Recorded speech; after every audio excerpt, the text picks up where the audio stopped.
Have you ever imagined the sheer terror of being buried alive? It's a fear that permeates the deepest recesses of our human psyche, a primal dread that's as old as time itself. This terror has been echoed throughout history, embedded in our cultural narratives, and woven into the fabric of our literature and folklore. From the macabre tales of Edgar Allan Poe to the spine-chilling narratives of Stephen King, the fear of premature burial has haunted the collective human consciousness, serving as a potent symbol of the ultimate loss of control.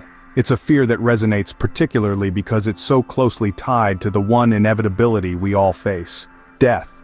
Imagine then, the darkness closing in, the oxygen dwindling, the muffled sounds of the world above growing fainter and fainter. It's a scenario that would make even the bravest heart quiver in fear. But for one man, this nightmare turned into a horrifying reality. Scene script: meet John Doe, a man whose life was as ordinary as any other, until one fateful day. John was as typical as they come. A 9-to-5 job, a small apartment in the city, and a cat named Whiskers. He was an introvert who enjoyed his routine and found comfort in the predictable. Mornings saw him at the local cafe sipping his usual black coffee while skimming through the day's newspaper. Evenings were spent at home, curled up on his worn-out couch, engrossed in a good book, or watching reruns of his favorite sitcoms. John's life was simple, uneventful, and to him, fulfilling. He was content with his quiet existence and had no desire for grand adventures or thrilling experiences. Little did he know that life had a strange twist waiting for him, something far from ordinary. One winter's morning, John woke up feeling unusually lethargic. He dismissed it as the effect of the cold weather and went about his day. But as days turned into weeks, his health deteriorated rapidly.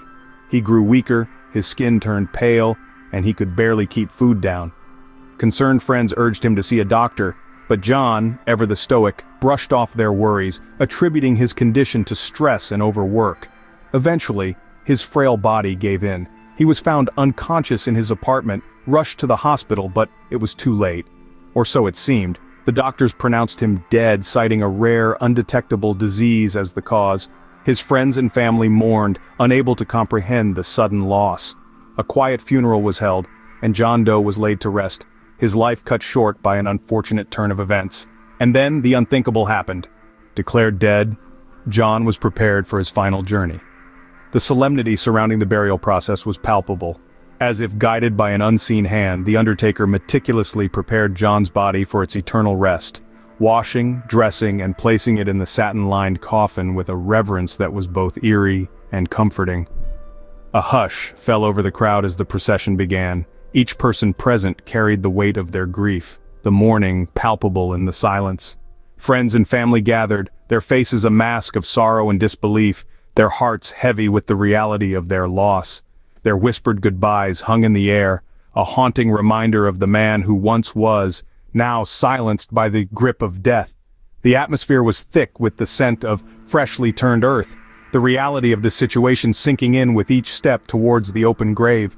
The sight of the gaping hole, its edges sharp and uncompromising, was a stark reminder of the finality of death.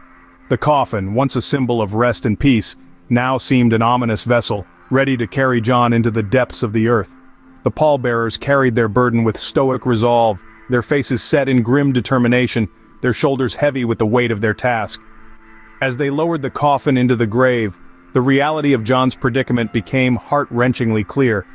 He was being buried alive.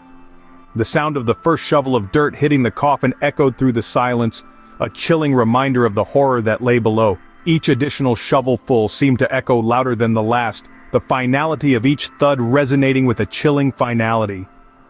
The mourners departed one by one, their footprints leaving a trail of grief in their wake.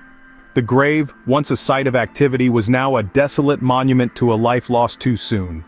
The silence that followed was deafening, leaving only the whispers of the wind and the rustle of the leaves to keep John company. As the last shovel of dirt hit the coffin, John was left alone in the darkness. His nightmare had become his reality, and the horror of being buried alive was now his to bear. In the pitch black, John awoke to his worst nightmare. He was disoriented at first, his mind struggling to make sense of the situation. He tried to sit up, but his forehead met resistance. His hands felt around in the darkness, touching cold, hard surfaces on all sides.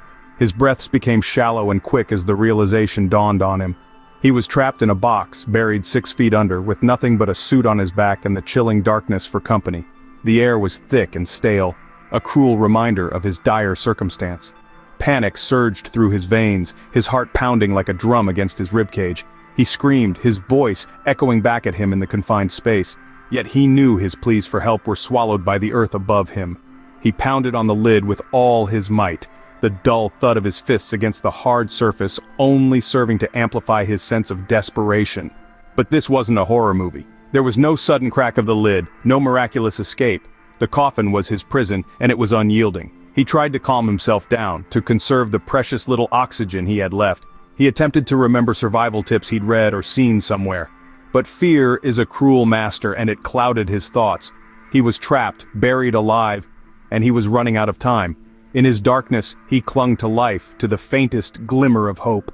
He fought against the rising tide of despair, against the suffocating fear of his impending doom. But as the hours rolled on, as the air grew thinner and his thoughts more disjointed, hope seemed like a distant memory. It was a battle of wills, a test of his resolve against the cruel reality of his situation. With every passing second, John's hopes dwindled. Meanwhile, above ground, a miraculous discovery was about to take place. In a twist of fate, a late-night wanderer, an insomniac poet, was strolling through the graveyard. The quietness of the night, the ambience of the tombstones, and the soft rustling of leaves usually served as his muse, but tonight something was different. He heard a faint sound, a muffled cry, a desperate plea for help. His curiosity piqued, he followed the sound, the soft thump, thump, thump, like a heartbeat from the earth itself. It led him to a freshly dug grave, John's grave. The realization hit him like a ton of bricks. Someone was alive down there. The poet's heart pounded in his chest, mirroring the desperate beats from beneath the earth. With adrenaline coursing through his veins, he sprung into action. He called the authorities, his voice shaking, barely managing to convey the urgency of the situation. The call was received with disbelief, but the sheer panic in the poet's voice convinced them to investigate. The graveyard was soon flooded with the harsh lights of emergency vehicles. A team of firefighters, paramedics, and police officers descended upon the scene, armed with shovels and life-saving equipment. The air was thick with suspense as they began to dig, each shovel of dirt amplifying the tension. Time seemed to slow down, each passing second a potential difference between life and death. Meanwhile, beneath the ground, John could hear the commotion. His heart pounded with hope. He could hear the scraping of the shovels, the distant voices, the promise of rescue. He pushed against the lid of the coffin with renewed vigor, a desperate attempt to make his presence known. The rescue operation was frantic, desperate, every second mattered, and then finally, a shovel hit the coffin. The sound echoed through the silent graveyard, a beacon of hope in the cold, dark night. With careful precision, they removed the remaining dirt and lifted the lid. Finally, John was pulled from his premature grave. John Doe, once buried alive, was now a living testament to humanity's deepest fear. The aftermath of his ordeal was as harrowing as the event itself. The echoes of the coffin's suffocating darkness, the cold, lifeless dirt pressing in, haunted him long after his rescue. John was a changed man, and not for the better. Every night, sleep eluded him as his mind was tormented by the replay of his chilling experience. Every closed door, every confined space became a trigger, sending him spiraling into panic. His life was no longer the same, and the world around him a constant reminder of his horrifying ordeal. John's story is a stark reminder of the human capacity for endurance and survival, but it also highlights the profound psychological impacts such an experience can have. His tale serves as a chilling testament to the terror that is being buried alive, a primal fear that has haunted mankind since time immemorial. In the end, John's tale is a chilling reminder of our primal fear of being buried alive.